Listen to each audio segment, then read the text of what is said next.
नहीं जाना। फिर 66 से दूसरे हमारे उसमें कोई बात नहीं, तुम लोग डॉक्टर नहीं लगे। फिर मिलने का वैसे हाल चल रहा है। मेरे ना क्या मरने वाले का बोल के तुम्हें कर दिया। मेरे बुआ जी को ऑपरेशन हो रखा है, तो मैंने भी 7 बजे क्लास के बाद जाना है। तो वो 6-7 साल पुराना दोस्त है, वो भी जा रहा तो बुआ जी क्या नहीं ना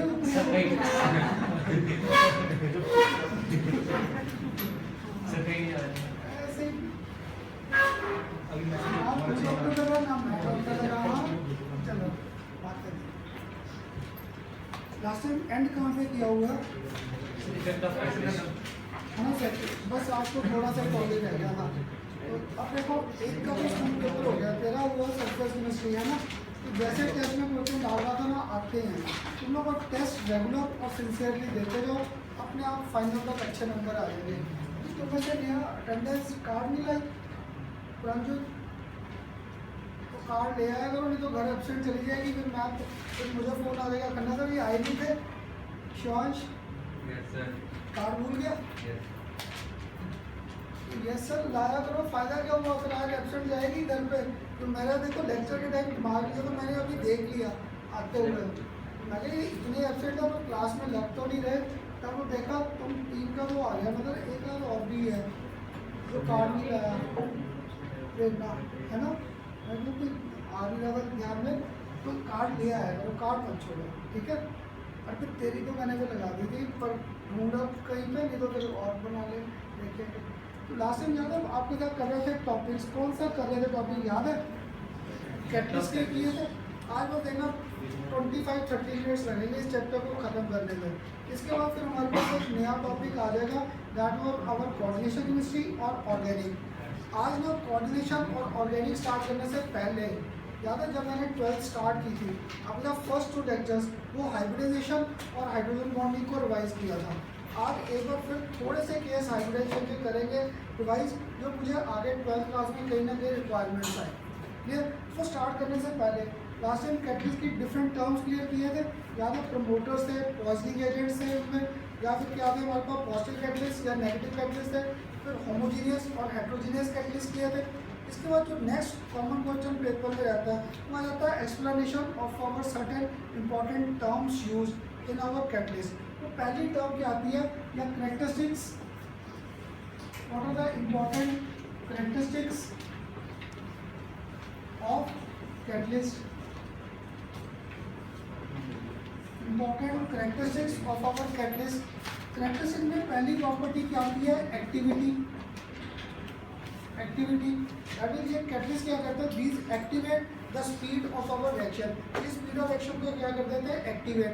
activate means this mostly general में क्या करते हैं, this increase our rate of reaction. ये एक जनरल सा कंसेप्ट आ गया। ये सेकंड शॉर्ट नोट बड़ा इंपॉर्टेंट है हमारे पास, that is selectivity. That is selectivity. ये जहाँ पे वर्ड मेरे पास आया सिलेक्टिविटी, सिलेक्टिविटी मीन्स क्या होता है बेसिकली ना हमारे पास ये आगे ऑर्गेनिक जब हम लोग स्टार्ट करेंगे ना, वहाँ पे सबसे पहला कैटलिस्ट जो स्पेसिफिक प्रॉपर्टीज़ के बेस पे आएगा that is our Lindlar's catalyst, और एक कौन सा आएगा, बर्च रिएजेंट। क्लियर? तो यहाँ पर भी अगर आपको सिलेक्टिविटी का जस्ट टर्म कंसेप्ट क्लियर करता है कि सिलेक्टिव था कैसे, किसी को है ध्यान में 11th क्लास में करते थे ट्रिपल बॉन्ड की रिएक्शन किसके साथ, with hydrogen in presence of catalyst निकल। या तो फर्स्ट स्टेज में हमें मिलता था एल्कीन और फाइनल में हमें प्रोडक्ट मिलता था एल्केन एज मेजर प्रोडक्ट, ये आता था। पर अगर मैंने रिएक्शन को बीच में रोकना है, बीच में रोकना है दैट मीन्स मैंने आइंस को एज तक लेकर नहीं जाना, वहाँ पे रोकना था at ease, we follow specific catalyst. वहाँ पे स्पेसिफिक कैटलिस्ट किसी को ध्यान दो, यहाँ पर लिंडलर्स कैटलिस्ट यूज़ किया था, that stops our reaction in between. उसे ट्रिपल को सिंगल बॉन्ड पे जाने नहीं दिया, डबल बॉन्ड पे रोक दिया। कैसे? यहाँ पर अगर आज भी ना एक आपके साथ सेलेक्टिविटी का सबसे बड़ा सा एग्जांपल लिखता है, ये तो मैंने बड़ा सा एग्जांपल आपको यहाँ पर क्या लिख दिया, CH3C ट्रिपल बॉन्ड, यहाँ पर भी क्या था CH3, इसको मैंने ट्रीट किससे किया, विद हाइड्रोजन। एक बार मैंने यूज़ किया कैटलिस्ट LC, एक बार मैंने यहाँ पर रिएजेंट यूज़ किया बर्च रिडक्शन, या किसी बुक में नाम क्या दे रखा होगा, बर्च रिएजेंट रिडक्शन, या क्या यूज़ किया, बर्च रिएजेंट। तो यहाँ पर क्या होगा, फर्स्ट में वी गेट फॉर्मेशन ऑफ, यहाँ पर आ गया CH3, यहाँ पर H, यहाँ पर आ गया CH3, यहाँ पर आ गया H, एक प्रोडक्ट ये बन गया।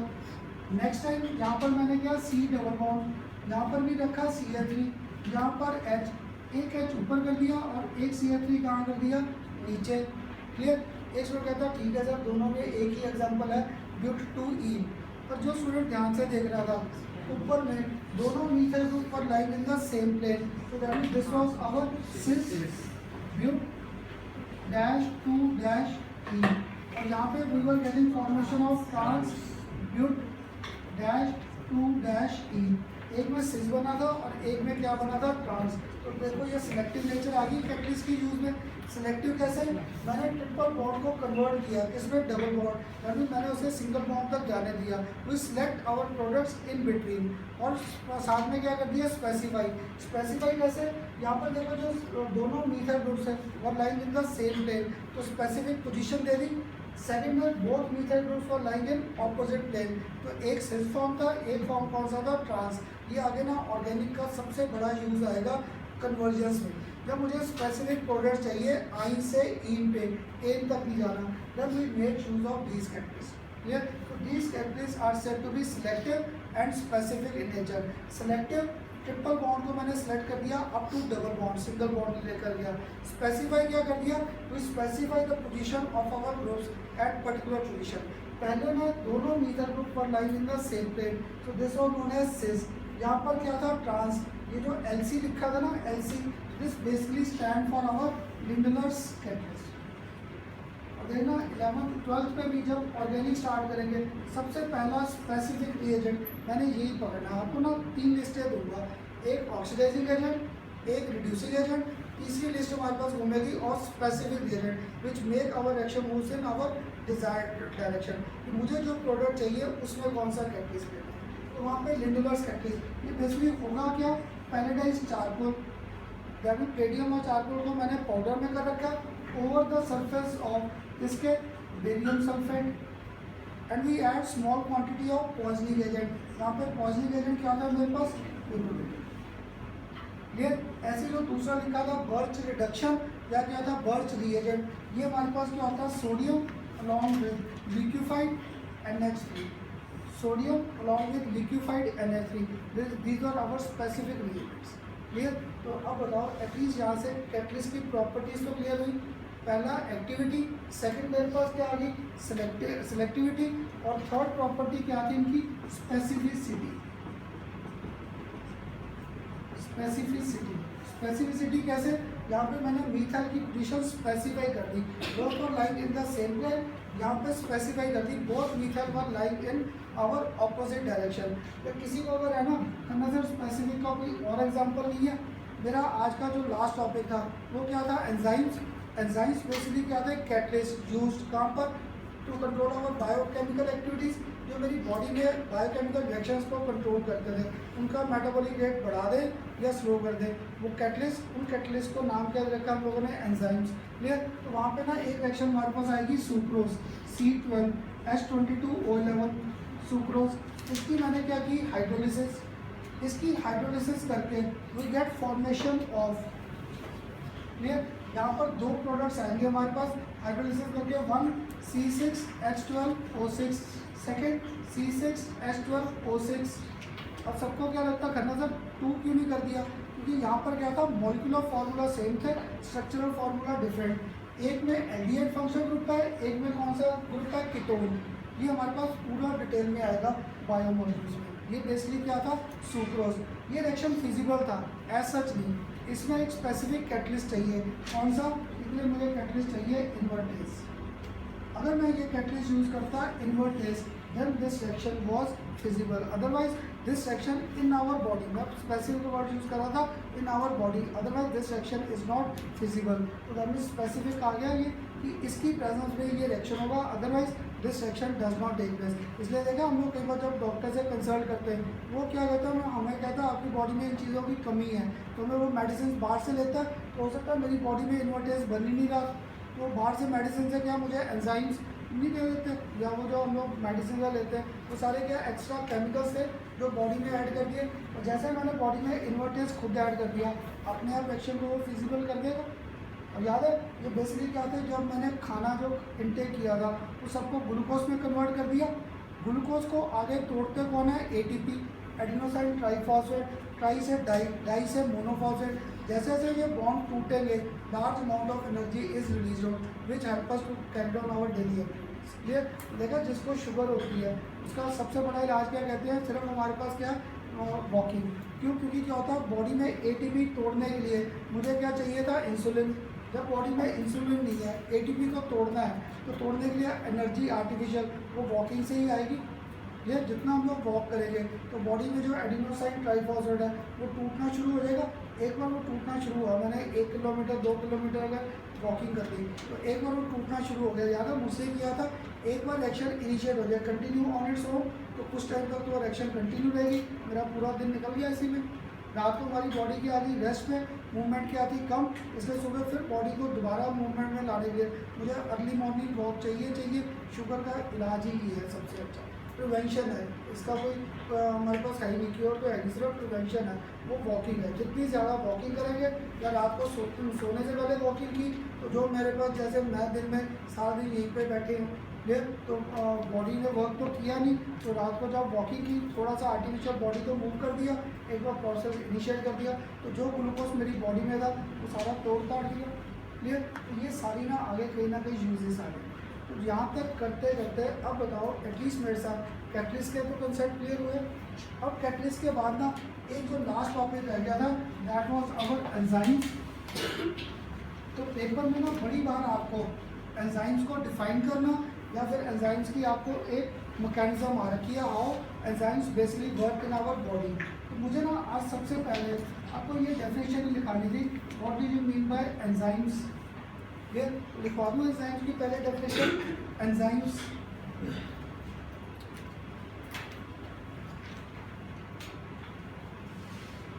enzymes are defined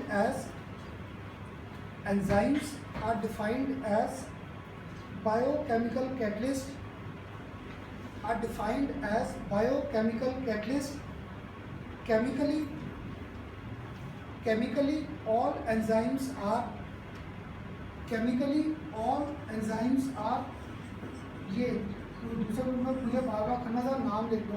तो chemically enzymes are globular proteins,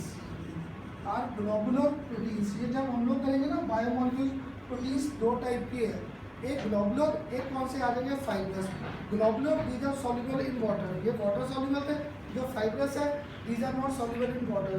तो तुम्हारे सीबीएसई में बड़ा कॉमन क्वेश्चन है, ग्लोबुलर और फाइब्रस प्रोटीन्स को डिफरेंशिएट करो। Clear? Are globular proteins with high molecular masses,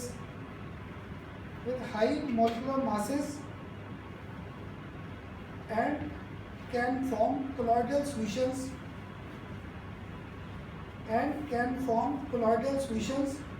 in water,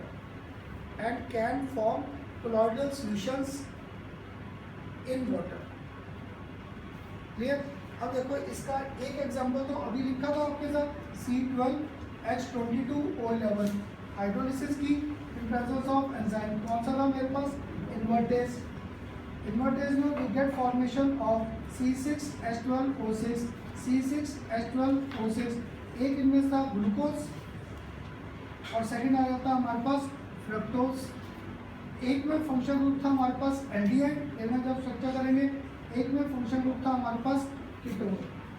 clear? ऐसे अगर इसका एक और एग्जांपल लिखता, फिर मैंने यही पकड़ा सुक्रोज। क्लियर? इस बार आपने यहाँ पर पढ़ लिया ग्लूकोज C6H12O6 ग्लूकोज। क्लियर? इसको मैंने ब्रेकअप कर दिया in presence of zymase. Clear? C6H12O6 glucose aqueous form में था, इसको ब्रेकअप किया, we get formation of ethanol. साथ में क्या आया मेरे पास? Liberation of CO2 gas. ये साथ में आ गया मेरे पास लिबरेशन ऑफ CO2 गैस। अब इसी को ध्यान में C6H12O6 क्या दे रहा है? अल्कोहल और CO2। 10th क्लास तक पक्का पढ़ा होगा, फर्मेंटेशन नहीं था, यीस्ट फर्मेंटेशन। तो ये जो मैंने ग्लूकोज लिखा है ये बेसिकली क्या है? कार्बोहाइड्रेट देखा ब्रेड घर में, ब्रेड में भी फंगस लगती है, पर कब, जब उसमें थोड़ा सा मॉइस्चर कंटेंट आ जाए। जैसे ही घर में ब्रेड में थोड़ा सा मॉइस्चर कंटेंट आ जाए, 2-3 दिन पड़े रहने दो उसको, उसके ऊपर देखा एल्गी फॉर्मेशन सीधी हो जाती, और साथ में अल्कोहल की स्मेल स्टार्ट, तो आ गई अल्कोहल की स्मेल, साथ में कौन सी थी, CO2 गैस की फॉर्मेशन। ये प्रोसेस था हमारे पास फर्मेंटेशन। क्लियर। तो पेपर में बड़ी बार आपको ये C12H2211 ये ग्लूकोज एंजाइम्स के रिएक्शंस आ गए। अगर तुम में से किसी ने ये चैप्टर के नोट्स दे दिए थे ना आपको, अगर किसी ने ध्यान से घर जाके देखा होगा तो लास्ट पेज पे ना मैंने आपको एंजाइम्स के टेबल और ये 2-3 एग्जांपल्स स्पेसिफाई करे थे, इन्वर्टेज, जाइनेस, और इसमें एक और दे रखा है नोट्स में माल्टोज के बेस पे। क्लियर। तो बताओ एटलीस्ट एंजाइम्स का क्लियर हुआ। अब तक मैंने 2 मैकेनिज्म कराई थी, एक कौन सी, होमोजीनियस, और दूसरा कौन सा किया था, हेट्रोजीनियस। नेक्स्ट पेपर में ना आपको एंजाइम्स का या तो ये आ जाएगा डिफाइन एंजाइम्स, क्लियर, या फिर सेकंड क्वेश्चन इसका कॉमन क्या आ जाता है, गिव मतलब लॉक एंड की मैकेनिज्म फॉर आवर एंजाइम। इसमें मैकेनिज्म फॉलो करते हैं, उस मैकेनिज्म को स्पेसिफिक नेम दे रखा है लॉक एंड की मैकेनिज्म। लॉक एंड की मैकेनिज्म याद है मुझसे जब कैटलिस्ट के कंसेप्ट किए, मैं जनरल सा कंसेप्ट लिखता था A+B, साथ में क्या होता था कैटलिस्ट C, इनमें रिएक्शन होता था, we use to get formation of AB, साथ में क्या आता था C, है ना। और बायोलॉजिकल टर्म्स में ना हम लोग रिएक्टेंट्स और कैटलिस्ट ऐसा यूज़ नहीं करते। जो मेरी बॉडी में पार्टिकल्स है which are taking part in the reaction, जिन पे मैंने रिएक्शन करना है, उनको हम लोग एक पर्टिकुलर नेम देते हैं, उन्हें हम लोग नाम क्या देते हैं, सबस्ट्रेट। ये बॉडी में जो मेरा अटैकिंग मटेरियल था, जो कैटलिस्ट से कंबाइन कर रहा था, उन्हें हम लोग नाम देते हैं सबस्ट्रेट। कैटलिस्ट को याद है अभी मैंने एक नाम क्या दिया था, एंजाइम्स। एंजाइम्स, तो यहाँ पे क्या होगा, हमारे पास अटैकिंग मटेरियल और साथ में था catalyst, substrate and enzyme, these will combine to give us formation of substrate enzyme complex. यहाँ पे मेरे पास सबस्ट्रेट एंजाइम कॉम्प्लेक्स फॉर्मेशन आ गई। ले आखिर में ज़्यादा आपको क्या कहता था, कैटलिस्ट की डेफिनेशन 11th क्लास से बोल रहा था, catalyst do take part in the reaction. पहले स्टेप में पार्ट लिया, लास्ट स्टेप में catalyst always comes out as such. Last step में क्या होगा, यहाँ पर मेरे पास एंजाइम बाहर आ गया, एंजाइम्स बाहर, और यहाँ पे क्या, we get formation of our required product, यहाँ पे प्रोडक्ट की फॉर्मेशन आ जाएगी। ये हमारे पास एक जनरल मैकेनिज्म का कंसेप्ट था कि सबस्ट्रेट और एंजाइम्स कंबाइन करके give us formation of complex. ये कॉम्प्लेक्स आगे टूट गया तो give us formation of products, and साथ में मेरे पास क्या आ गए, एंजाइम्स आउट आ गए। तो कैटलिस्ट की डेफिनेशन आ गई यूज में। पहले स्टेप में कैटलिस्ट ने पार्ट लिया, and in last step our catalyst comes out as such. ये जनरल कंसेप्ट आ गए सारे, क्लियर। अब बताओ एक जनरल कंसेप्ट क्लियर, अब इसकी मैकेनिज्म करें, मतलब क्या, बुक में इसका डायग्राम या मैंने नोट्स में भी क्या किया, कॉपी पेस्ट किए थे, तो क्या था, मुझे भी बुक वाला गंदा सा डायग्राम देना पड़ा आपको। पर पेपर में ना अगर वो डायग्राम ड्रॉ करने बैठ गए तो हम लोग तो वही डायग्राम ड्रॉ करते रहेंगे। तो मुझे ना यहाँ पे डायग्राम सिंपल करना था। जैसे देखो वर्ड लॉक एंड की लिखा है, लॉक एंड की, दैट मीन्स लॉक एक था, उसको ओपन करने के लिए एक ही की है, क्योंकि देखा की में हमारे पास कभी ध्यान से देखो सारे ग्रुप से नहीं बने होते, क्लियर। और जो हमारे पास वो था लॉक, उसमें क्या था, प्रोट्रूडेड पार्ट रहते हैं, बस इनमें जाके सेटलमेंट होती है। सेटलमेंट होती है किसके बेस पे, कि यहाँ पे फंक्शन ग्रुप्स प्रेजेंट थे, तो फंक्शन ग्रुप्स एक दूसरे को क्या करेंगे, इंटरेक्ट करके particular action takes place. Particular action में क्या होगा, previous bonds are broken and new bonds are form, so we get formation of products. देखो मुझे ना उल्टा सा डायग्राम याद नहीं आता, इसका सिंपल सा एग्जाम्पल ध्यान में था। तो यहाँ पर मैं ऐसे करके ये आपको सबस्ट्रेट दिखा दूँ, this was serving as our substrate, क्योंकि यहाँ पे मैंने क्या डिप्रेशन पार्ट दिखा दिया। यहाँ पर साथ में मैंने यहाँ पर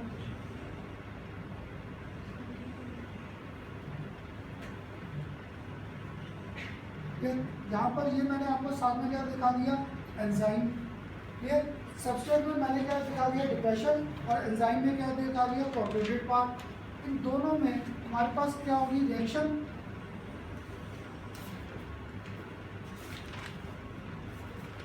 तो यहाँ पर मेरे पास सबस्ट्रेट और एंजाइम, यहाँ पे इसके नीचे लिखकर छोड़ दूँ कॉम्प्लेक्स।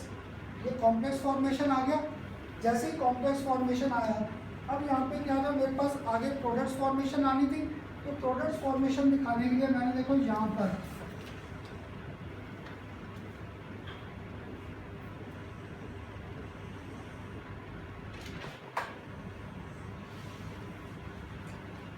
फिर इसी के बेस में अब यहाँ पर मैंने डिमार्केशन दिखा दी, यहाँ पे क्या मैंने लिखकर छोड़ दिया पी और P stand for our products, enzyme के लिए यहाँ पर ई लिखकर छोड़ दूँ, क्लियर। और लास्ट स्टेज में जब मैंने प्रोडक्ट बनाया, अब प्रोडक्ट में मैंने आपको यहाँ पर ये हमारे पास क्या था एंजाइम और प्रोडक्ट, अब जैसे मर्जी शेप ड्रॉ कर दो, क्योंकि प्रोडक्ट की शेप से मुझे कोई लेन देन नहीं, प्रोडक्ट्स की कोई भी शेप आ सकती थी, बस हमारे पास लॉजिक क्या था, substrate our enzyme should retain its identity, वो अपनी आइडेंटिटी रिटेन रख रहा था। पेपर में सिंपल से ये डायग्राम ड्रॉ कर दिया ना, लॉक एंड की मैकेनिज्म हम लोग और कुछ देखते ही नहीं, क्लियर। तो यहाँ पे मेरे पास ये सबस्ट्रेट, ये हमारे पास क्या था एंजाइम, दोनों में रिएक्शन हो गया सबस्ट्रेट और enzyme complex, we get formation of complex में प्रोडक्ट्स बनने स्टार्ट हो गए, दोनों प्रोडक्ट्स बने।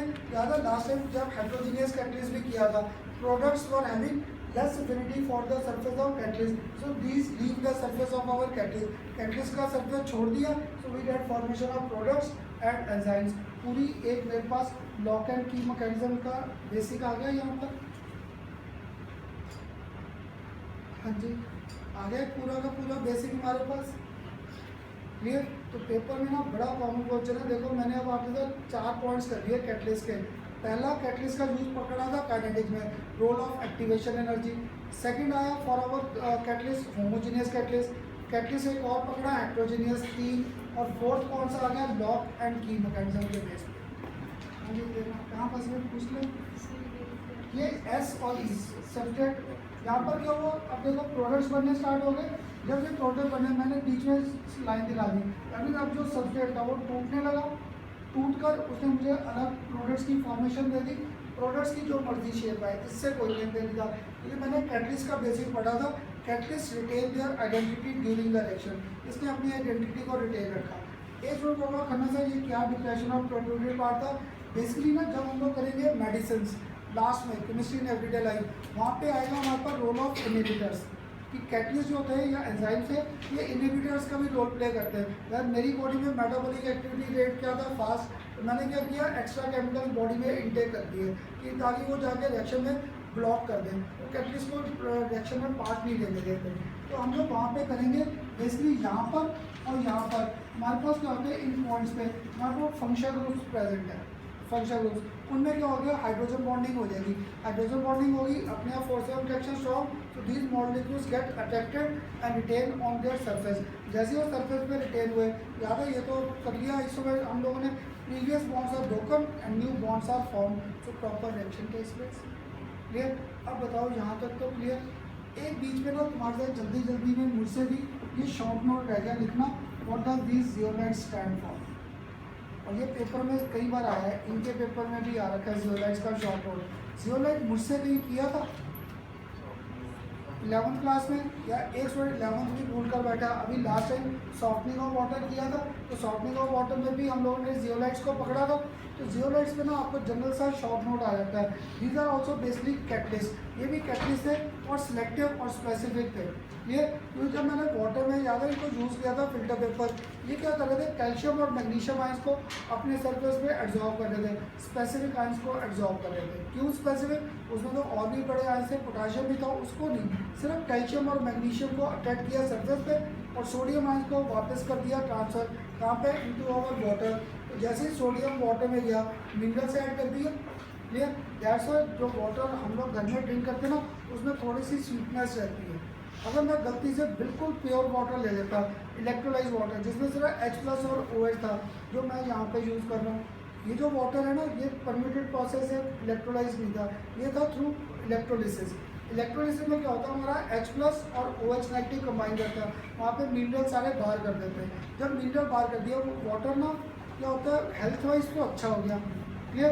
पर क्या हमें जैसे आपको पता नहीं फील होता है कि नहीं, नया नया जब ये लगाया था ना मैं ही ये पानी ड्रिंक करता था, कड़वा सा लगता था, अब धीरे धीरे इतनी बार आदत पड़ गई अब कड़वापन लगता नहीं। और घर में जब एक्वागार्ड के बाद इसे ड्रिंक करें ना इसमें कड़वापन सा लगता है, क्यों, क्योंकि इसकी pH ऑलमोस्ट एग्जैक्ट 7 थी, सिर्फ H+ और OH को कंबाइन करके वाटर बना रखा, क्लियर। तो जियोलाइट्स की यूज़ तो क्लियर होगी।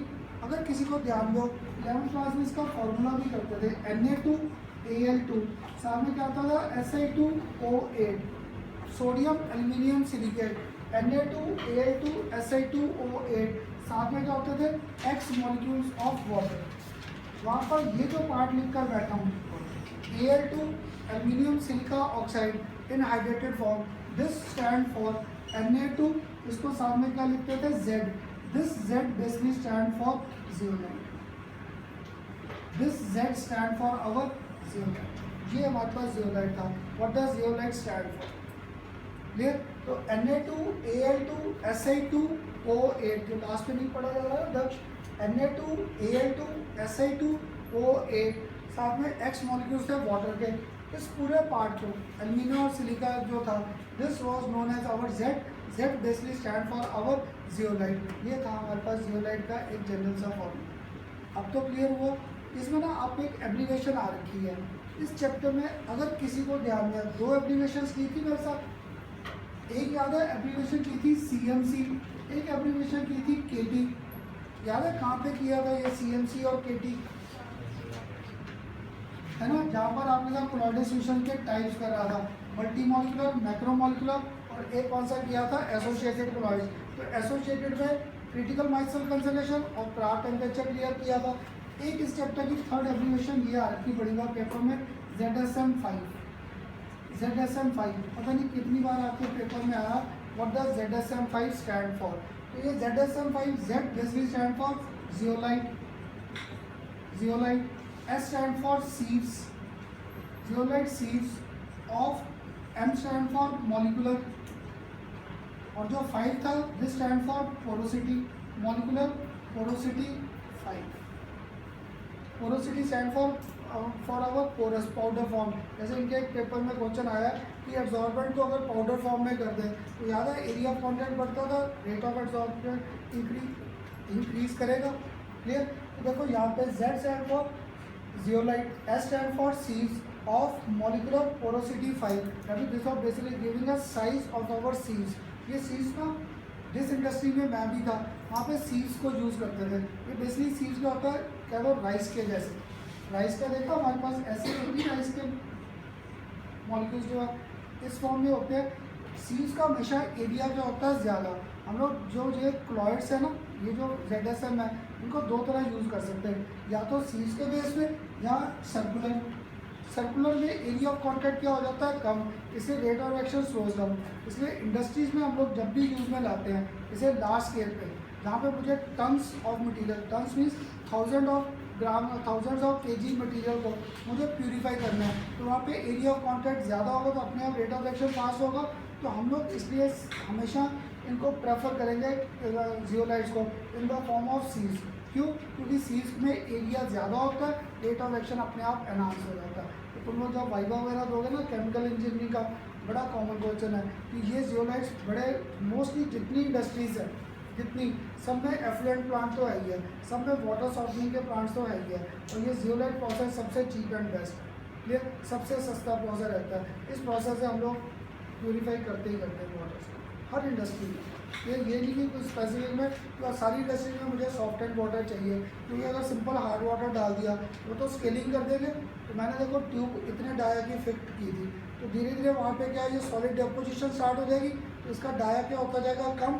अगर डाया कम तो सारी मेरी मोटर्स पे लोड डालेंगे, तो क्या होगा, जो मोटर की लाइफ 2 साल थी वो तो हो सकता है जब प्रेशर कंडीशन में चल रही है वो तो बर्न आउट हो जाएगी जल्दी, और साल में या 6 महीने में ख़त्म हो जाएगी मोटर हमारे पास। तो जस्ट उनकी साइज बढ़ाने के लिए, लाइफ बढ़ाने के लिए हमें water her bar soft and चाहिए।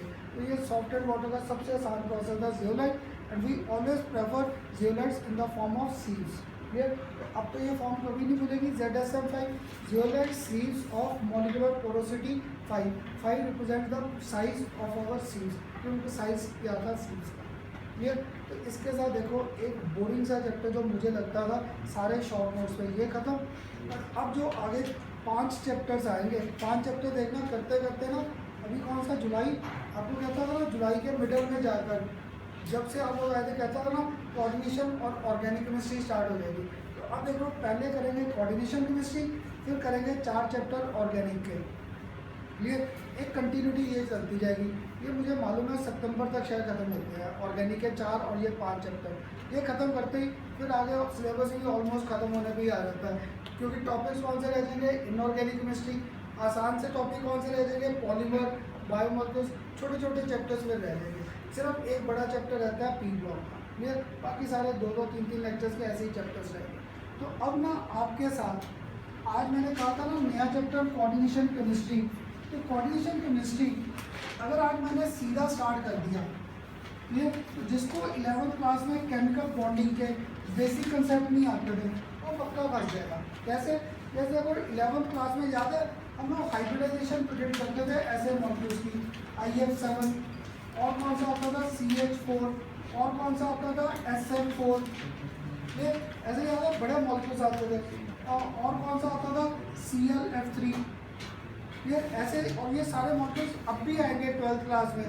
तो आपने ये देखो जब I और F लिखा ये हाइड्रोजन्स में नहीं आ जाएंगे। आज सुबह जो आप में से P ब्लॉक की क्लास लगाने आए थे मैंने स्ट्रक्चर नहीं कराया था ClF3 का T शेप के बेस में, ये IF7 इंटर हाइड्रोजन कंपाउंड नहीं थे, 2 हाइड्रोजन्स अलग कंबाइन कर रहे थे, ये SF4 ये भी 16 ग्रुप में नहीं बैठा ऑक्सीजन में। तो ये सारे स्ट्रक्चर हमारे आएंगे P ब्लॉक में। एक स्टूडेंट कहता खन्ना सर P ब्लॉक में तो अब क्यों ऊपर आ रहे हो, मुझे कोऑर्डिनेट कंपाउंड का सबसे सिंपल एग्जांपल जो ध्यान में है वो कौन सा था, निकल वाटर 6, इसको मैंने इस ब्रैकेट में करके साथ में क्या कर दिया Cl ट्वाइस। क्लियर?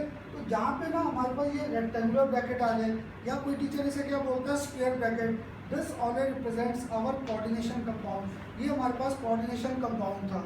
तो अगर मुझे हाइब्रिडाइजेशन ये नहीं क्लियर है ना, तो इन स्ट्रक्चर्स की हाइब्रिडेशन समझनी सबसे मुश्किल रहेगी, क्योंकि ये बॉन्ड कौन सा आ गया था, कोऑर्डिनेट। क्लियर? तो इस चैप्टर को नाम क्या रखा हम लोगों ने, कोऑर्डिनेशन कंपाउंड्स या कोऑर्डिनेशन कॉम्प्लेक्स। तो वहाँ पे we consider formation of our coordinate bond. तो 11th में याद है कोऑर्डिनेट बॉन्ड किया था, कुछ याद है क्या था कोऑर्डिनेट बॉन्ड, कुछ भी। जैसे पहले तो मुझे चलो रिवाइज करा दो, 11th क्लास में बॉन्ड्स किए कितने टाइप के थे, 3। ठीक, तो 4 किए थे, पहला आयनिक, दूसरा कोवलेंट, ये 2 पक्का, और एक हाइड्रोजन बॉन्ड किया था, एक गुड, तो या तो नाम था कोऑर्डिनेट या कौन सा बॉन्ड किया था, डेटिव। क्लियर? तो चलो मुझे ना बाकी बॉन्ड से कोई लेन देन नहीं, मुझे लगता था कोवलेंट बॉन्ड और कोऑर्डिनेट बॉन्ड सेम ही है, कि दोनों में शेयरिंग है। क्लियर? तो दोनों में डिफरेंस क्या था, शेयरिंग दोनों में थी, तो फिर डिफरेंस क्या था, क्योंकि कोऑर्डिनेट में हमारे पास क्या आता था, डेटिव बॉन्ड कैसे बनता था, बेसिकली वहाँ पे भी शेयरिंग थी।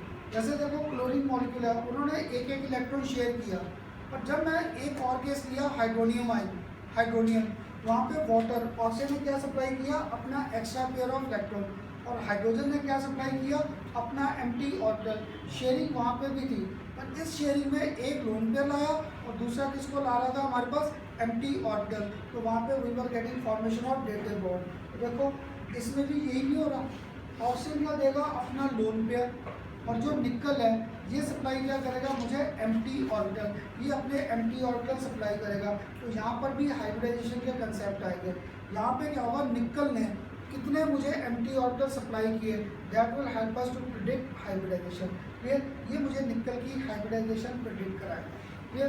जैसे देखो मुझे इतने टाइम पढ़ाते हो, इसका केस तो रट्टा लगा हुआ था, कितने बॉन्ड बन रहे, 6। अगर 6 बन गए हैं तो पक्का है इसमें हाइब्रिडेशन हमारे पास क्या आएगी, sp3d2, इसमें पक्का हाइब्रिडेशन sp3d2 आएगी, क्योंकि मुझे ये ध्यान में था 6 बॉन्ड है, 6 बॉन्ड है, तो देखो 6 ऑर्बिटल मिल रहे निकल किसे, एंटी, एक s, p के 3 और d के 2, 3 और 2 5, 5 और 1 6 ऑर्बिटल मिल रहे थे। क्लियर? तो देखो अगर मुझे ना 11th में ये केसेस नहीं क्लियर, ए स्टूडेंट करना था, 11th से मुझे कोई लेन देन नहीं, 12th में भी तो पी ब्लॉक करना है, तो अगर मुझे ये हाइब्रिडेशन के केसेस क्लियर नहीं है तो पक्का है मैं 12th में ना ये जो कोऑर्डिनेशन कंपाउंड्स है इनमें जाकर फंस जाऊँगा। और यहाँ पे याद है सबसे कॉमन क्वेश्चन क्या आते थे, हम लोग एटॉमिक सेक्शन में प्रिडिक्ट करते थे कौन पैरामैग्नेटिक है कौन डाईमैग्नेटिक है। वहाँ पे याद है सबसे कॉमन केस में आपको डालता था Fe2+, कभी केस डाल देते थे Fe3+, कभी निकल 2+। तो यहाँ पर क्या होगा, ये तो CBSE में आ जाते थे प्रिडिक्ट पैरामैग्नेटिक डाईमैग्नेटिक, तो तो तुम में से बड़े स्टूडेंट ना मेरा 11th में दिमाग खाते रहते थे साथ में, खन्ना सर मेरे बाकी फ्रेंड्स हैं आपने तो इनमें पैरामैग्नेटिक, वो तो ऐसे गंदे से स्ट्रक्चर बनाकर बैठे हैं प्रिडिक्ट करें पैरामैग्नेटिक डाई। मुझे तो कंपटीशन हमारा आफ्टर 12th है ना, तो 11th में क्यों एक्स्ट्रा लोड डाला। 11th में मैंने आपको सिर्फ ऐसे स्पीसीज पकड़े थे कि किन में अनपेड है किन में अनपेड नहीं है, तो प्रिडिक्ट पैरामैग्नेटिक डायमैग्नेटिक वो CBSE में ब्रेक लग जाती है। कंपटीशन में आएंगे पैरामैग्नेटिक डायमैग्नेटिक, वो कोऑर्डिनेशन कंपाउंड के केसेस आएंगे, predict whether these are paramagnetic और डायमैग्नेटिक इन नेचर। तो किसी को याद है था क्या पैरामैग्नेटिक और डायमैग्नेटिक? हाँ जी, डाई में वर्ड डाई आ गया था, DI, डाई मीन्स एंड हो रहा था, एंड हो रहा था, सारे इलेक्ट्रॉन्स क्या हो गए पेयर्ड अप, जिनमें सारे इलेक्ट्रॉन पेयर्ड अप थे वो डायमैग्नेटिक, जिनमें अनपेयर्ड इलेक्ट्रॉन्स है these are serving as our paramagnetic. तो पेपर में ना बड़े केसेस इनके आए, इसलिए आज का लेक्चर ना आपके साथ टाइम खराब नहीं था, मैंने सारे केसेस नहीं पकड़ने जो मुझे कोऑर्डिनेशन केमिस्ट्री में चाहिए उनको पकड़ कर चलेंगे। That how we use to predict geometry और शेप ऑफ आवर मॉलिक्यूल्स। कैसे? मुझे ना कोऑर्डिनेशन केमिस्ट्री के बेस पे ये 3 स्ट्रक्चर चाहिए आज इम्पोर्टेंट। कौन कौन सा? एक हम लोग करते थे AB4, एक हम लोग करते थे AB5, एक हम लोग करते थे AB6, और किसी को अगर ध्यान नहीं हो कहता था AB7। इसका एक ही एग्जांपल है पूरी 11th और 12th में, कौन सा? IF7। क्लियर? इसलिए कोऑर्डिनेशन कंपाउंड का किसका केस जाएगा नहीं। कोऑर्डिनेशन कंपाउंड में ना हमारे पास ये 3 केसेस मेन बैठे। अब जब मैंने आज भी ये तीनों केस लिखे, थोड़ा सा लॉजिक पकड़ो। एक सेंट्रल एटम पकड़ रखा था, साथ में B stand for our bonded pair of electron, that means here we were having all bonded pair of electron 4। यहाँ पे पांचों के पांचों बॉन्डेड, और उसमें पांचों के पांचों क्या थे? 6 के 6 we were existing as bonded pair of electron. तो आज भी ना आपके साथ मैं पहले और कुछ नहीं, पहले अगर ये 3 मॉलिक्यूल्स पकड़ता AB4, AB5 और AB6, इनकी ज्योमेट्रीज प्रिडिक्ट करने की, बहुत टाइप ऑफ ज्योमेट्रीज और shape these molecules were having. Clear? तो 11th क्लास में याद है 2 थ्योरीज यूज में आई थी इसके लिए, एक वेस्पर का कंसेप्ट और दूसरा हमारे पास कंसेप्ट यूज आया था ऑफ हाइब्रिडाइजेशन। एक आया था यूज में वेस्पर और एक आया था यूज में हाइब्रिडाइजेशन। किसी को ट्राई करना, वेस्पर याद है रिपल्शन के बेस पे थी, और हाइब्रिडाइजेशन हाइब्रिड नाम से क्लियर होता है, यहाँ पे ऑर्बिटल्स को मिक्स कर देते थे तो give us formation of new orbitals which are identical, किसमें? शेप में, साइज में और एनर्जी में। वो हाइब्रिडाइजेशन के कंसेप्ट है। अब CBSE में ना या 12th में मुझे हाइब्रिडाइजेशन डिफाइन करनी नहीं आएगी, मुझे हाइब्रिडाइजेशन की प्रेडिक्शंस आएगी। क्लियर? तो देखो आज भी अगर आपके सामने कहता था ना मुझे सारे लॉजिक से क्लियर, AB2 से लेकर AB7, सिर्फ एक AB4 था जिसमें लॉजिक नहीं मिलते थे। तो AB4 का कहता था 11th में एक ही एग्जांपल मेन था, कौन सा? CH4। तब तुम लोग 10th करके आए होते थे, तब मैं सिंपल सा एग्जांपल क्या करता था? 1 हाइड्रोजन, यहाँ पर 2nd हाइड्रोजन और यहाँ पर 3rd।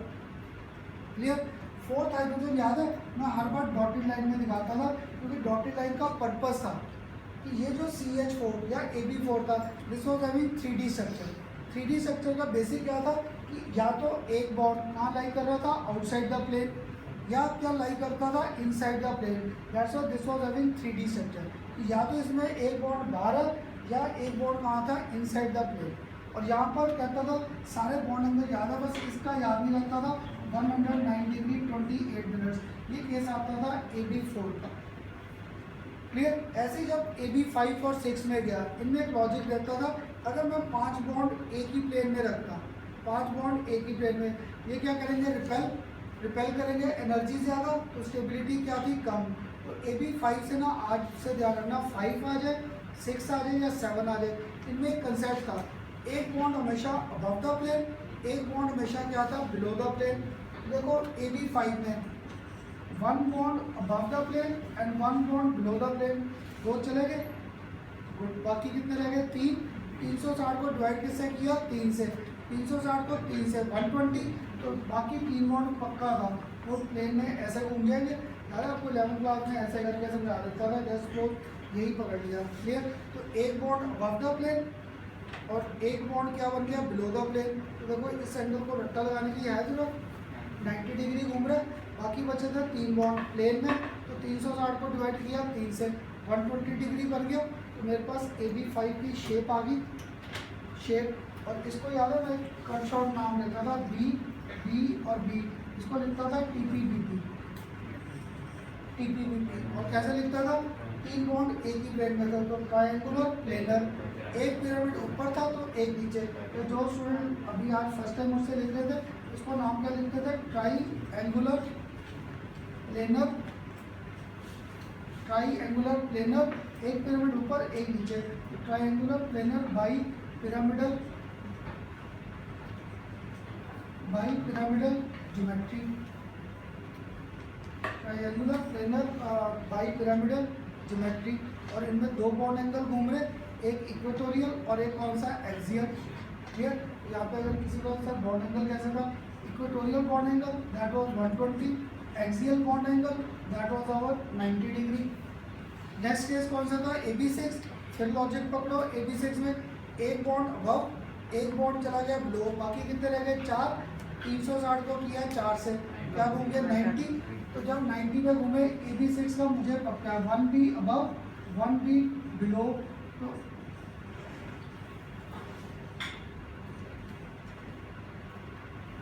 आ गया ये क्लियर, जैसे ही आया।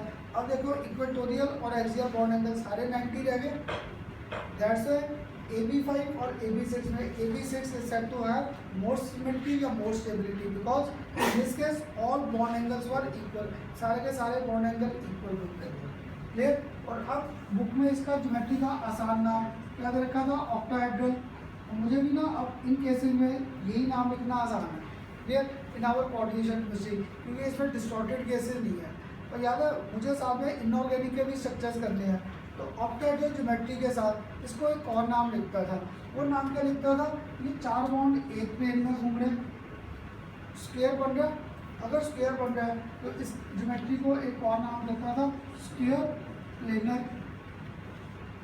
स्क्वायर प्लेनर, एक पिरामिड कहाँ बन रहा था, ऊपर, और एक पिरामिड कहाँ बन रहा था, नीचे। तो square planar bi pyramidal, square planar bi pyramidal geometry, SPBP करके बोलता था, square planar bi pyramidal geometry. Clear. अभी मैंने ना सिर्फ स्ट्रक्चर्स ड्रॉ किए, जैसे हम लोग 11th क्लास में करते थे। देखना 12th में भी हाइड्रेशन के सेम कंसेप्ट होंगे। वैसे अगर किसी को भूल भाल में कि करना सर 11th का कोई कुछ केस याद ही नहीं, कैसे हाइड्रेशन प्रिडिक्ट करते थे। एक एग्जांपल पकड़ लें। कौन सा एग्जांपल लिया आपके साथ मैंने, ये PCl5। PCl5 फॉस्फोरस का याद है एटॉमिक नंबर क्या था, 15। अगर 15 था तो याद है इसकी कॉन्फ़िगरेशन बोलोगे, हाँ जी जतिन बोलेगा इसकी कॉन्फ़िगरेशन, पता ना क्यों पूछा उससे। हाँ जी, फॉस्फोरस का एटॉमिक नंबर क्या था, 15। बोलोगे इसकी कॉन्फ़िगरेशन 1s2 2s2 2p6, साथ में 3s2 क्या होता था, 3p3, है ना। अब भी देखना हम लोग इसमें भी कोऑर्डिनेशन केमिस्ट्री में मैंने कुछ नहीं करना, मैं ऐसे सेंट्रल एटम पकड़ूंगा उसकी कॉन्फ़िगरेशन लिखने बैठ दूंगा। तो 3s2 3p3, इससे कुछ भी नहीं समझ आया। तो मैंने क्या किया, 3s साथ में क्या था 3p, 1 2 1 2 3, ये 3s था, ये कौन सा था 3p। ये तो अब प्रांजल इस स्टेज में फॉस्फोरस कितने बॉन्ड बना सकता है, 3, 1 2 3 अनपेड इलेक्ट्रॉन का 3, तो मुझे कितने बॉन्ड चाहिए, 5। अगर 5 चाहिए तो मुझे साथ में पता था इसके एम्प्टी ऑर्बिटल कौन से पड़े हैं, 3d। एम्प्टी ऑर्बिटल d थे, d के ऑर्बिटल कितने का 5। तो इस एक इलेक्ट्रॉन को यहाँ से उठाकर इधर कर दूँ। क्लियर। अगर इधर किया तो s में 1, p में 3, d में 1, सारे 5 हो गए। अब Cl के साथ 5 बॉन्ड बन सकते थे। तो कौन कौन हाइब्रिडेशन पार्ट ले गया, s का 1, p के ऑर्बिटल कितने आ गए 3, d का 1 आ गया। तो अपने आप हाइब्रिडाइजेशन आ रही है sp3d। क्लियर। इसलिए ना हम लोग इस चैप्टर में भी कुछ नहीं करना आप लोगों ने, ऐसे सेंट्रल एटम पकड़ेंगे, देखूंगा उसने कितने बॉन्ड बना रखे, उतने ही इसे एम्प्टी ऑर्बिटल सप्लाई करना है, सप्लाई करके हाइब्रिडेशन प्रिडिक्ट करते हैं। क्लियर। ये लॉजिक था हाइब्रिडेशन प्रिडिक्शंस का। अभी भी अगर किसी को डाउट है करना सर मुझे तो नहीं समझ आया क्या किया, एक और एग्जांपल पकड़ ले, SF6। क्लियर। सल्फर का एटॉमिक नंबर क्या था, 16। सिर्फ बाहर वाला शेल लिखता, इसकी कॉन्फ़िगरेशन क्या आ गई 3s2 3p4 बाहर वाला शेल, क्योंकि 1s2 2s2 2p6 3s2 साथ में क्या था 3p4, तो ये आ गई इसकी कॉन्फ़िगरेशन। कितने इलेक्ट्रॉन है बाहर वाले शेल में 6, 4 + 2 6। अगर 6 है मुझे इससे नहीं समझ आया तो मैंने फिर ऑर्बिटल्स ड्रॉ कर दिए। देखना जब आपको कोऑर्डिनेशन के भी नोट्स दूंगा ना तो मैंने ऐसे सारे स्ट्रक्चर इकट्ठे दे रखे, आपको ऑक्टाहेड्रल के टेट्राहेड्रल के सारे स्ट्रक्चर एक ही जगह मिल जाएंगे। क्लियर? तो जब ये था इसको भी ड्रॉ करें 1 2 1 2 3 और 4। क्लियर? अब सल्फर कितना बॉन्ड बना सकता था 2, मुझे कितना चाहिए 6, अगर 6 चाहिए ये बना सकता था 2, that means again we will have to consider, है ना। अब फिर सल्फर को लेना पड़ेगा एक्साइटेड स्टेट, तो एक्साइटेड स्टेट में 3s, आगे क्या था 3p, आगे मेरे पास अवेलेबल 3d था, तो क्या करूँ एक इलेक्ट्रॉन ये एक इलेक्ट्रॉन ये दोनों को उठाकर आगे कर दे। अब बन सकते थे 6 बॉन्ड, इसलिए याद है 11th क्लास में करते थे hybridization comes into picture during bond formation, क्योंकि वैसे तो मैं इन इलेक्ट्रॉन्स को एक्साइट कर ही नहीं सकता था, यहाँ पे कर सकते थे। क्यों कर सकता था? क्योंकि SR6 तो एग्जिस्ट कर रहा है, मुझे कुछ सोचना था कि ये एग्जिस्ट कहाँ से कर रहा है, इसलिए इलेक्ट्रॉन्स को उठाकर एक्साइट किया। तो अब देखो यहाँ पर हाइब्रिडेशन S P के 3 और D के 2, तो हाइब्रिडाइजेशन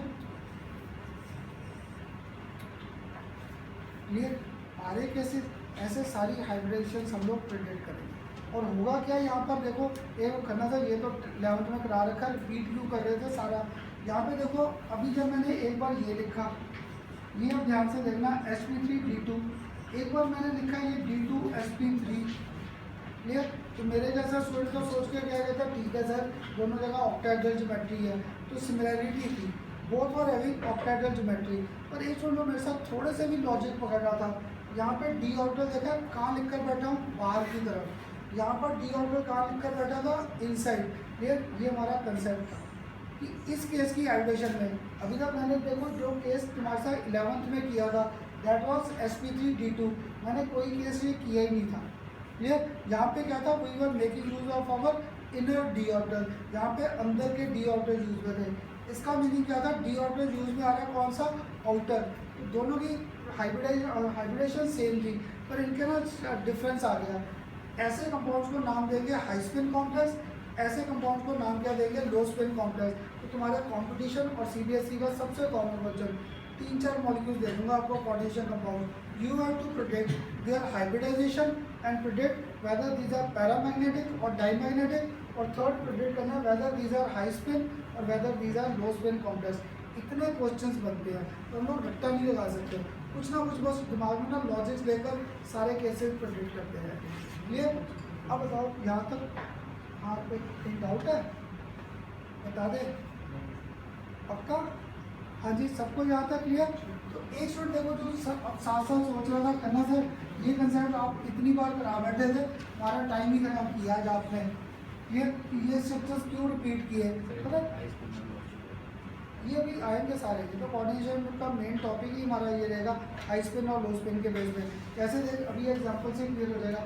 मैंने आपके साथ में ये एग्जांपल लिखा था अभी याद है, निकल वाटर 6, यहाँ पर ये क्या था Cl ट्वाइस, या अभी इसको और आसान कर दी मैंने, ये Cl भी डाली है, यहाँ पे चार्ज कर दिया +2। क्लियर?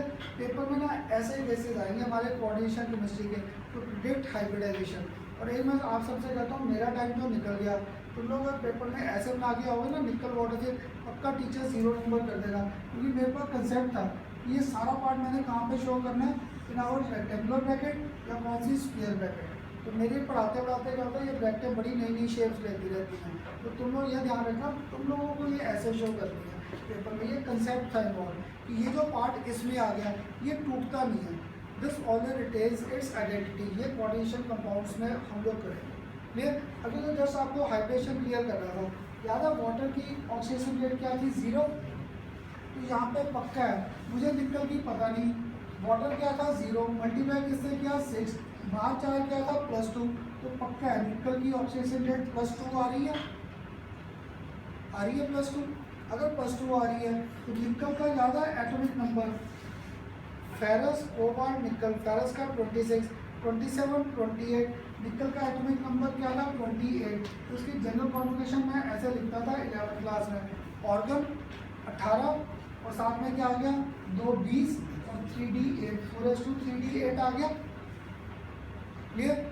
अब जब मैंने यहाँ पर लिखा है निकल +2, तो तुम में से ना एक ने मुझे इसकी कॉन्फ़िगरेशन लिखा दी 4s2 3d6, एक स्टूडेंट मुझे कहता नहीं सर लिखो ऑर्गन और 3d8, इसकी बात मानो 6 की, शाबाश बताओगे मुझे। तो यहाँ पे क्या था, इलेक्ट्रॉन हर बार बाहर जाता है, कहाँ से, बाहर वाले शेल से। तो मैंने फिलिंग थ्रू 4s की पहले 3d की बाद में की है, पर बाहर वाला शेल तो ये है। और छोटी क्लास से पढ़ी थी वैलेंसी या नंबर ऑफ इलेक्ट्रॉन लॉस और गेन कहाँ होते हैं, बाहर वाले शेल में। तो पक्का था मुझे यहाँ पर ये कॉन्फ़िगरेशन नहीं, मुझे ये कॉन्फ़िगरेशन चाहिए। क्यों? क्योंकि निकल was losing its these 2 electron, उसके ये 2 इलेक्ट्रॉन बाहर जा रहे थे, तो मेरे पास कॉन्फ़िगरेशन क्या आ रही थी 3d8। एटलीस्ट एक लॉजिक तो मिला, हाँ जी मिला एक लॉजिक। अगर एक लॉजिक मिला तो अब देखो यहाँ पर करें इसकी हाइड्रोजन प्रिडिक्ट कैसे करेंगे। निकल का मुझे यहाँ तक तो केस मिल गया, निकल साथ में क्या था ऑक्सीडेशन रेट क्या आ गई 2, क्या था हमारे पास कॉन्फ़िगरेशन ऑर्गन, साथ में क्या था 3d8, मुझे आगे कुछ नहीं समझ आया, तो ये d8 को ड्रॉ कर दूँ 3d, तो 1 2 3 4 5 6 7 और 8, 2 अनपेयर्ड इलेक्ट्रॉन रह गए।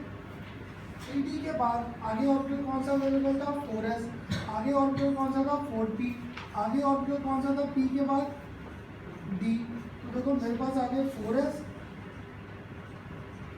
ये ऑर्बिटल्स अवेलेबल थे, क्लियर। अभी मैंने आपका बेसिक ये ना बस 1 मिनट मुझे बोलने देना कि मैंने इन इलेक्ट्रॉन्स को डिस्टर्ब नहीं किया, क्योंकि ये तो सारे स्टेबिलिटी लेकर बैठे थे। ये बेसिकली जो वाटर था, ये हम लोग जब कोऑर्डिनेशन केमिस्ट्री करेंगे ना, ऐसे जो स्पीसीज अपना लोन पे लाता है इसे एक स्पेसिफिक नेम देंगे लिगेंड, क्लियर। और जो निकल था वो क्या सप्लाई करेगा अपने एम्प्टी ऑर्बिटल, निकल सप्लाई करेगा एम्प्टी ऑर्बिटल, और वाटर क्या लाएगा अपने लोन पेयर। तो देखो वही कोऑर्डिनेट बॉन्ड की फॉर्मेशन आ रही है। अब देखो निकल ने कितने ऑर्बिटल्स देने थे, कितने बॉन्ड बन रखे 6, तो वाटर ऑक्सीजन के पास क्या था लोन पेयर, तो निकल को एम्प्टी ऑर्बिटल देने पड़ेंगे। तो देखो एम्प्टी ऑर्बिटल एस का 1 दिया उसने, पी के कितने दिए 3, डी के कितने दिए 2, तो हाइड्रेशन खुद ही आ रही है डी। अब जो आपके मन में डाउट आ रहा था, मैंने अंदर का डी ऑर्बिटल यूज नहीं किया, मैंने कौन सा डी ऑर्बिटल यूज किया बाहर का, that's why this was our high spin complex, ये मेरा हाई स्पिन कॉम्प्लेक्स था, क्योंकि मैंने अनसाइड का डी ऑर्बिटल डिस्टर्ब नहीं किए, मैंने सारे इलेक्ट्रॉन क्या रखे बाहर। तो देखो अगर मैं भी ना आपके साथ कहता भी 11th में जो हाइड्रेशन तुम लोगों ने कर की है, या मैंने फर्स्ट 2 लेक्चर रिवाइज करा दिए, अब तुम लोग खुद देखो तो क्या होगा, हम लोग ना सारी कोऑर्डिनेशन केमिस्ट्री चैप्टर समझ नहीं आएगा, 4-5 लेक्चर लगते हैं ऐसे खत्म करने में, वो 4-5 लेक्चर तो फिर लगेगा नजर के यहाँ के टाइम पास करके चलेगा, क्लियर। इसलिए आज मैंने ना जस्ट एक आपको हाइड्रेशन का लॉजिक रिवाइज किया था कि मैंने यहाँ पर एम्प्टी ऑर्बिटल्स पढ़े हैं। एम्प्टी ऑर्बिटल्स के लिए यहाँ पे सेंट्रल मेटल एटम या आयन हमेशा देगा एम्प्टी ऑर्बिटल, और ये जो है this will always bring extra pair of electron, तो यहाँ पे कोऑर्डिनेट बॉन्ड की फॉर्मेशन आ जाएगी, इसी में ये सारा चैप्टर बेस्ड है, clear. Here we will only consider formation of our coordinate or dative bonds, clear. तो जो स्टूडेंट ध्यान से देख रहा है बताओगे ये पैरामैग्नेटिक होगा स्पीसीज या डाईमैग्नेटिक, है ना, क्योंकि 2 अनपेयर्ड इलेक्ट्रॉन नहीं आ रहे, अगर 2 अनपेयर्ड इलेक्ट्रॉन थे तो बन गया ये पैरामैग्नेटिक। तो ऐसे क्वेश्चन आएंगे आप पेपर में, 3-4 क्वेश्चन कॉमन है, एक मॉलिक्यूल देकर predict hybridisation, clear. Second predict high spin और low spin, predict whether paramagnetic और डाईमैग्नेटिक, और एक और आएगा किसी में 3 आ जाएंगे किसी में 4, जितने अनपेयर्ड इलेक्ट्रॉन ज़्यादा उतना पैरामैग्नेटिक करेक्टर भी बढ़ता जाएगा। तो कंपटीशन में क्वेश्चन आ गया अरेंज इंक्रीजिंग और डिक्रीजिंग मैग्नेटिक करेक्टर, पता नहीं कितनी बार आपके पेपर्स में आए, और हर साल पुराने पेपर उठाओगे ना जेई के या मेडिकल के, हर साल इस चैप्टर में से 1 या 2 क्वेश्चन आ रखे हैं। क्यों? क्योंकि केमिकल बॉन्डिंग भी आ रही, हाइब्रिडाइजेशन, ये तो आने ही आने पेपर में केस। और आइसोमरिज्म की थी मुझसे 11th क्लास में, स्ट्रक्चरल और स्टीरियो आइसोमरिज्म, वहाँ पे स्टीरियो के ज़्यादा मैंने सिर्फ 2 एग्जाम्पल कराए थे, एक कन्फर्मेशनल और एक आपको किया था ज्योमेट्रिकल। एक आइसोमरिज्म इस चैप्टर में घूमेगी, वो कौन सी आ जाएगी ऑप्टिकल, क्लियर। मैंने 11th में ऑप्टिकल का नाम भी नहीं लिया था, 11th में चाहिए नहीं थी, क्योंकि कॉम्पिटिशन अब देना हम लोगों ने। अब पकड़ेंगे ऑप्टिकल आइसोमेरिज्म दो केसेस में, एक कोऑर्डिनेशन कंपाउंड्स, फिर ऑप्टिकल को रिपीट करूँगा कहाँ पे, हेलोजन केस में जाकर।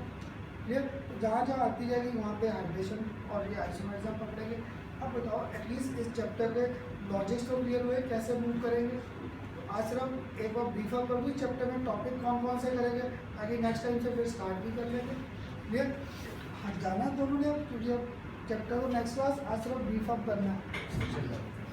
तो रुको फिर नहीं तो तुम तो रुक यार, तुम्हें बोला था एटलीस्ट चैप्टर का मेरे साथ ब्रीफ अप ना, जैसे हर बार आपके साथ करता हूँ, है ना। लेक्चर पे लगा इसको। जब चैप्टर आपके साथ स्टार्ट करता हूँ हर बार पहले ब्रीफ अप लिख लेते हैं, तो आज भी इसका ब्रीफ अप कर ले। चैप्टर में पढ़ेंगे क्या क्या, हमारा नया चैप्टर जो रहेगा that will be our coordination compounds.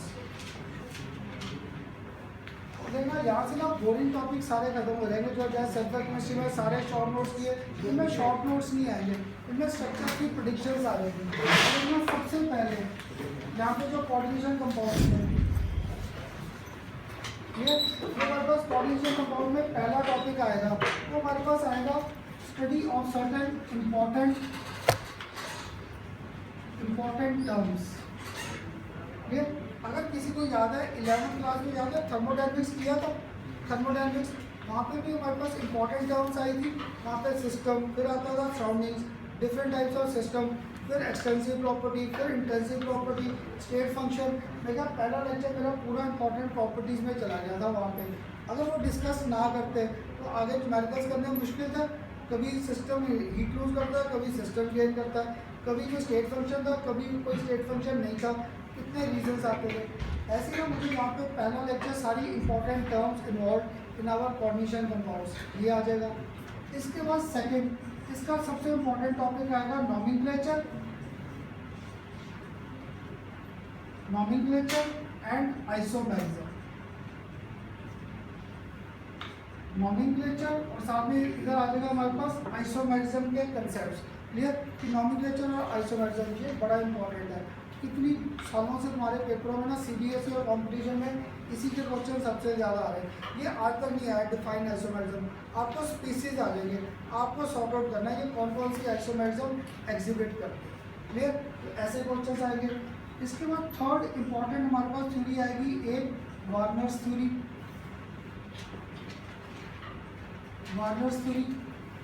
इसके बेस पे ना हम लोग स्ट्रक्चर्स को प्रेडिक्ट करेंगे। कैसे, ये देखो मेरे पास ना एक मॉलिक्यूल मैंने ऐसे लिख दिया वाटर 6 और Cl ट्वाइस। एक मैंने इसी को थोड़ा सा घुमा दिया, मैंने निकल वाटर 5, एक Cl ले आया इनसाइड, एक Cl बाहर कर दिया, साथ में क्या कर दिया वाटर। तो मेरे जैसा स्टूडेंट को देख के कहता है करना सर क्या है, स्ट्रक्चर तो सेम ही है। तो जो ध्यान से देखता है यहाँ पे ये सारे लिगेंड सेम ही है, तो ये होमो लिगेंड्स थे, सारे लिगेंड्स क्या थे सेम। यहाँ पर देखा मैंने लिगेंड्स चेंज कर दिए, यानी जो अपने लोन पेयर ला रहा था 4-5 लोन पेयर कौन ला रहा था वाटर और एक लोन पेयर कौन ला रहा था Cl नेगेटिव।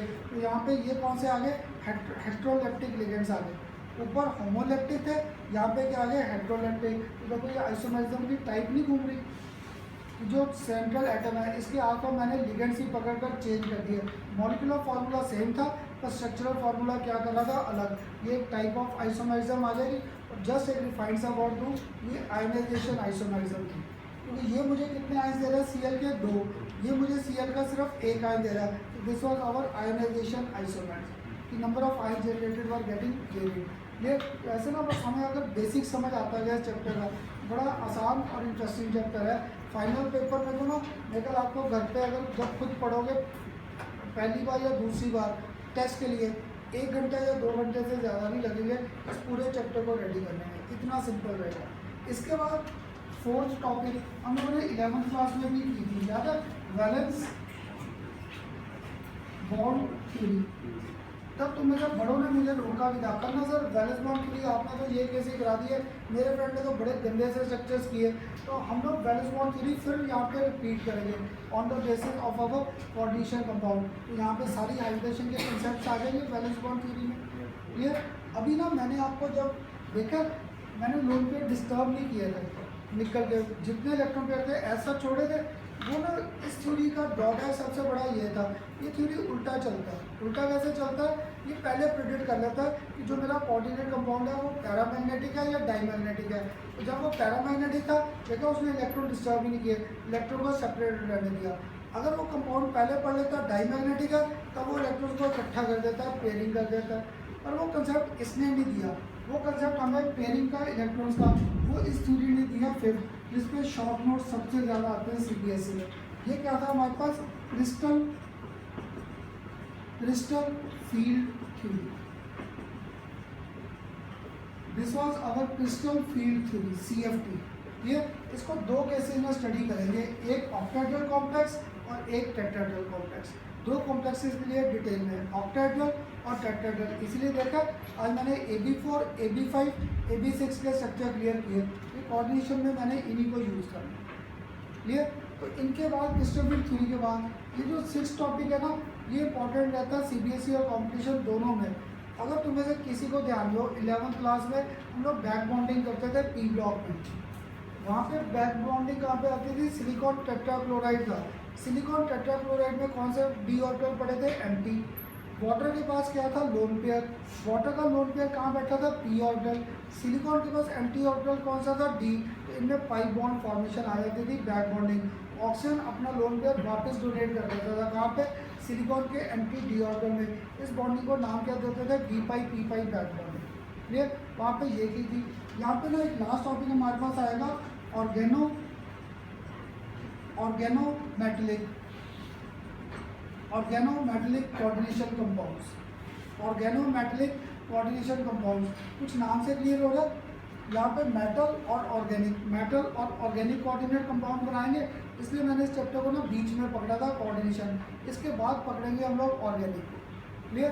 तो यहाँ पे ऑर्गेनोमेटेलिक का एक सबसे कॉमन एग्जांपल मेटल और आयरन आ गया, साथ में क्या कर दूँ, कार्बोनाइल ग्रुप कर दूँ। तो यहाँ पे देखो बॉन्ड मेटल और कार्बन ऑर्गेनिक भी था, ये ऑर्गेनोमेटेलिक कंपाउंड का पहला कॉमन एग्जांपल आ गया। और यहाँ पर घुमाएंगे क्या, FeCO5 सबसे कॉमन ऑर्गेनोमेटेलिक कंपाउंड क्लियर। ज़्यादा CO की ऑक्सीडेशन रेट क्या थी, 0, क्योंकि न्यूट्रल है, इसलिए आयरन भी यहाँ पे 0 रह गया। इसलिए मैं आपको बोल रहा था कोऑर्डिनेट कंपाउंड में मेटल एटम भी है और आयन भी है, क्योंकि लास्ट टॉपिक में जाकर iron will have 0 oxidation rate, यहाँ पे ये मेटल एटम का लॉजिक रह जाएगा। और किसी को थोड़ा सा ध्यान में आ रहा है इसका स्ट्रक्चर, एक बॉन्ड अबव एक बॉन्ड बिलो, इसके लिए मैंने आज AB5 रिवाइज किया था। यहाँ पे आयरन घूमेगा, एक CO, second CO, third CO, fourth CO, और यहाँ पे फिफ्थ CO आ गया। अब देखने में सारे बॉन्ड क्या लग रहे हैं, यहाँ पर सिंगल है ना। और जब हम लोग पढ़ेंगे इसमें भी हमारे पास बैक बॉन्डिंग आएगी। In this case also back bonding concept comes into picture, यहाँ पे भी बैक बॉन्डिंग आएगी। बैक बॉन्डिंग के कारण ये सारे बॉन्ड्स जो है these required double bond character, इन सब में डबल बॉन्ड करेक्टर आ जाएगा। ये तुम्हारे CBSE का सबसे कॉमन क्वेश्चन है, what do you mean by back bonding in our organometallic compound. और कंपटीशन में आसान सा क्वेश्चन क्या रखा है, which orbitals are involve in back bonding, कि बैक बॉन्डिंग में कौन से ऑर्बिटल इन्वॉल्व है। किसी को अगर ध्यान में आ रहा है, देखो यहाँ पर कार्बोनाइल में ऑक्सीजन पे लोन पेयर बैठा था, ऑक्सीजन का लोन पेयर। आयरन के पास कौन से ऑर्बिटल थे, D। 11th क्लास से कर रहे थे, D का शील्डिंग फैक्ट क्या था, पुअर। अगर शील्डिंग फैक्ट पुअर था तो ये ऑक्सीजन के लोन पेयर को क्या करता है, अपनी तरफ अट्रैक्ट कर लेगा, कहाँ पर, अपने एम्प्टी D ऑर्बिटल्स में। तो वो बैक बॉन्डिंग नहीं आ गई। एक बॉन्ड तो पहले Fe और कार्बन में बना, ऊपर से ऑक्सीजन अपने वापस लगा इलेक्ट्रॉन देने आयरन को, यहाँ पे आयरन को डोनेट किया, यहाँ पे उसे एम्प्टी D ऑर्बिटल में लगा भेजने, तो यहाँ पे बैक बॉन्डिंग आ जाएगी। दिस बैक बॉन्डिंग कंसेप्ट, इसको नाम क्या देंगे, साइनर्जाइजिंग इफेक्ट। तुम्हारे CBSE में बड़ी बार आ रखा है, what do you mean by this synergizing effect, what do you mean by this synergizing effect. ये हमारे इस चैप्टर का लास्ट टॉपिक है क्लियर। इसको खत्म करेंगे फिर आगे ऑर्गेनिक स्टार्ट हो जाएगी, ये टॉपिक्स चलते रहेंगे क्लियर। तो ना जो मेरे साथ लास्ट ईयर से थे, मेरा एक ट्रेंड है, ट्रेंड मीन्स पढ़ाने का ये रहता है, पहले फिजिकल फिर ऑर्गेनिक, इनऑर्गेनिक को आखिर में पकड़ेंगे, क्योंकि उसमें थोड़ा सा रट्टाफिकेशन आ जाता है। तो वो मैंने रट्टाफिकेशन के बेस पे ना दिसंबर के लिए छोड़ रखा है, नवंबर दिसंबर में, ताकि वो आगे में P ब्लॉक करेंगे, फरवरी इस बार तो शायद पेपर भी आपके थोड़ा जल्दी आ जाएंगे, थोड़े से पहले आ रहे हैं, इस बार 15-20 दिन पहले। तो अपना सिलेबस जनवरी में ख़त्म हो जाता है, फिर रिविजन ही चलेगी। क्लियर? तो अब बताओ एटलीस्ट इस चैप्टर की इंट्रोडक्शन तो क्लियर। आज स्टार्ट नहीं करेंगे इसे, अब नेक्स्ट क्लास है तो आपको स्टार्ट कर लेंगे इस चैप्टर को, ठीक है।